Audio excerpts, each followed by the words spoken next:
নমস্কাৰ এনি টক্সৰ ষ্টুডিঅ'ত মই ইমৰান লৈ আহিছো এক গুৰুত্বপূৰ্ণ বাতৰি আকৌ বিজেপিক কটাক্ষ কৰিছে বিধায়ক অখিল গগৈ এবাৰ বিজেপিৰ বিৰুদ্ধে ভয়ংকৰ অভিযোগ উত্থাপন কৰিছে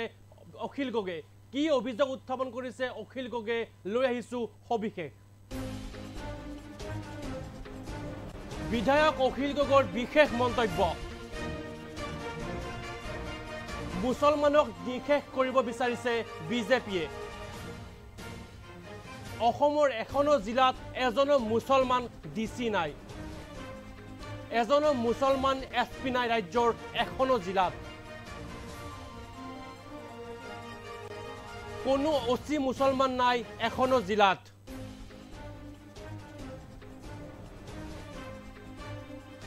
মুছলমানক শীৰ্ষ পদবীত থকাটো নিবিচাৰে বিজেপিয়ে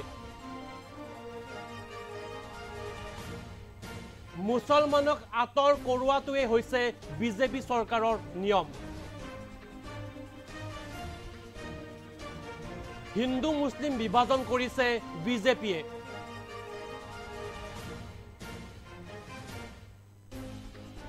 (2026ত বিজেপিক পৰাভূত কৰিব লাগিব হাজাৰ হাজাৰ মুছলমানকে আহ্বান জনাইছে অখিল গগৈ পুনৰবাৰ জনাইছো বিজেপিৰ বিৰুদ্ধে এবাৰ কটাক্ষ নাইবা ভয়ংকৰ অভিযোগ উত্থাপন কৰিছে বিধায়ক অখিল গগৈ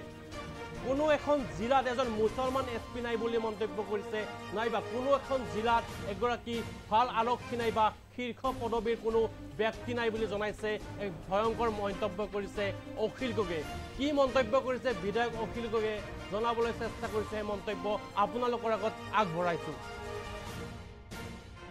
2026 চনত কোনো জিলা ডিসি এতিয়া মুছলমান কোনো জিলা এসপি এতিয়া মুছলমান কোনো ওসি মুছলমান নিদিয়ে ওসি মুছলমান নিদিয়ে যি কামৰ মানুহ তাত মুছলমান হ্যাঁ বিজেপি চৰকাৰৰ নিয়মটো হ'ল যে মুছলমান খটাও মুছলমান খতম কৰা হয়নে বিজেপি চৰকাৰৰ নিয়ম হয়নে নহয় 2026 চনত যদি খসকে আপোনালোকে বিজেপি খটাব লাগে অকল কংগ্ৰেছক ভোট দিলে সেই কাম নহব যদি বিজেপি খটায় অসমত যদি হিন্দু মুছলমানৰ সমান অধিকাৰ পাব লাগে তেতিয়াহ'লে আমাৰ নিচিনা খিলঞ্জীয়া পাৰ্টিবিলাকৰ লগত আপোনালোক থাকিব আপোনালোকে লক্ষ্য কৰিছেনে কোনো জিলাত ডিসি এতিয়া মুছলমান কোনো জিলাত এসপি এতিয়া মুছলমান কোনো ওসি মুছলমান নিদিয়ে ওসি মুছলমান নিদিয়ে যি কামৰ মানুহ তাত মুছলমান নিদিয়ে হ্যাঁ বিজেপি চৰকাৰৰ নিয়মটো হ'ল যে মুছলমান খটাও আৰু এই মন্তব্য কৰা পৰিলক্ষিত হৈছে বিধায়ক অখিল গগৈয়ে এখন জনসভাত সম্বোধন কৰি হাজাৰ হাজাৰ দৰ্শকক এই আহ্বান জনাইছে তেওঁ বাৰে বাৰে কৈছে এটা কথা যে অসমত এতিয়া কোনো মুছলমান ডিসি নাই কোনো মুছলমান এসপি নাই অৰ্থাৎ ডিসি এসপি আৰু ওসি মুছলমানক দিয়া নহয় শীৰ্ষ যিসমূহ পদবী আছে সেই পদবীসমূহ মুছলমানক দিয়া নহয় আৰু মুছলমানক নিষেধ কৰাই বিজেপিৰ লক্ষ্য বুলি প্ৰধান লক্ষ্য বুলি বিধায়ক অখিল গগৈয়ে মন্তব্য কৰিছে আৰু 26ত উৎখাত কৰা হ'ব বিজেপিক আৰু বিজেপিৰ বিৰোধী শিবিৰক ভোট দিবলৈ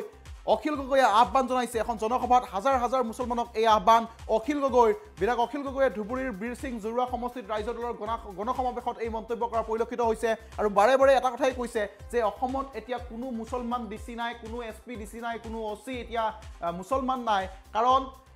যি মুছলমানক নিষেধ কৰাৰ পৰিকল্পনা সেই নিষেধ কৰাৰ পৰিকল্পনা কৰিছে কেৱল হিন্দু আৰু মুছলমানৰ মাজত বিভাজনৰ ৰাজনীতি কৰি গৈছে বিজেপিয়ে গতিকে বিজেপিক প্ৰত্যুত্তৰ দিয়া হ'ব 26ত উৎখাত কৰা হ'ব বিজেপিক মুছলমানক নিষেধ কৰাৰ প্ৰধান লক্ষ্য বিজেপিৰ আৰু বিজেপিক নিষেধ কৰাৰ প্ৰধান লক্ষ্য হৈছে বিৰোধী শিবিৰৰ গতিকে বিৰোধী শিবিৰক ভোট দিবলৈ আহ্বান জনাইছে বিধায়ক অখিল গগৈয়ে কৈছে যে বিজেপিক পৰাভূত কৰিবলৈ আপোনালোকে বিৰোধী শিবিৰক ভোট দিয়ক আৰু বিজেপিক পৰাভূত কৰক 26ত বিজেপিক পৰাভূত কৰিবলৈ বিজেপি বিৰোধী শিবিৰক ভোট দিয়ক এই মন্তব্য বিধায়ক অখিল গগৈৰ হিন্দু মুছলমানৰ একতাৰ সমাজ গঢ়িবলৈ হলে বিজেপি বিৰোধী শক্তিক ভোট দিবই লাগিব হাজাৰ হাজাৰ মুছলমান লোকক এই আহ্বান জনাইছে বিধায়ক অখিল গগৈয়ে পুনৰবাৰ বিধায়ক অখিল গগৈৰ মন্তব্য সেই মন্তব্য আগবঢ়াইছো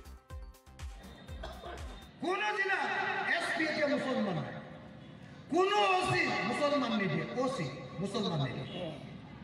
যি কামৰ মানুহ তাত মুছলমান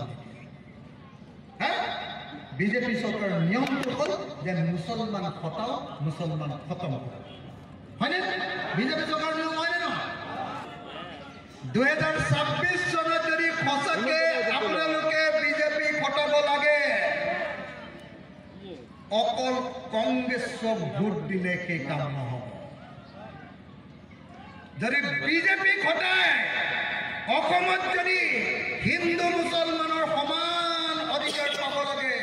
তেতিয়াহ'লে আমাৰ নিচিনা খিলঞ্জীয়া পাৰ্টিবিলাকৰ লগত আপোনালোক থাকিব আৰু আপোনালোকে লক্ষ্য কৰিছেনে কোনো জিলাত ডিচি এতিয়া মুছলমান নাই কোনো জিলাত এছপি এতিয়া মুছলমান নাই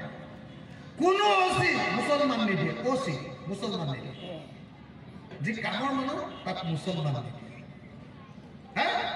বিজেপি চৰকাৰৰ নিয়মটো হ'ল যে মুছলমান খটাও মুছলমান খতম কৰা হয়নে বিজেপি চৰকাৰৰ নিয়ম হয়নে নহয়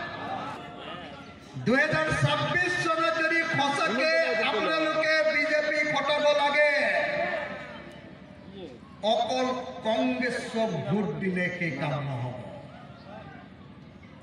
যদি বিজেপি খটায় অসমত যদি হিন্দু মুছলমানৰ সমান অধিকাৰ পাব লাগে তেতিয়াহ'লে আমাৰ নিচিনা খিলঞ্জীয়া পাৰ্টিবিলাকৰ লগত আপোনালোক থাকিব আৰু আপোনালোকে লক্ষ্য কৰিছেনে কোনো জিলাত ডিচি এতিয়া মুছলমান নাই কোনো জিলাত এছপি এতিয়া মুছলমান নাই কোনো অচি মুছলমান নিদিয়ে অচি মুছলমান নিদিয়ে যি কামৰ মানুহ তাত মুছলমান নিদিয়ে হা বিজেপি চৰকাৰৰ নিয়মটো হ'ল যে মুছলমান খটাও মুছলমান খতম কৰা হয়নে বিজেপি চৰকাৰৰ নিয়ম হয়নে নহয় 2026 চনত যদি সঁচাকে আপোনালোকে বিজেপি খটাব লাগে অকল কংগ্ৰেছক ভোট দিলে সেই কাম নহ'ব যদি বিজেপি খটায় অসমত যদি হিন্দু মুছলমানৰ সমান অধিকাৰ পাব লাগে তেতিয়াহ'লে আমাৰ নিচিনা খিলঞ্জীয়া পাৰ্টি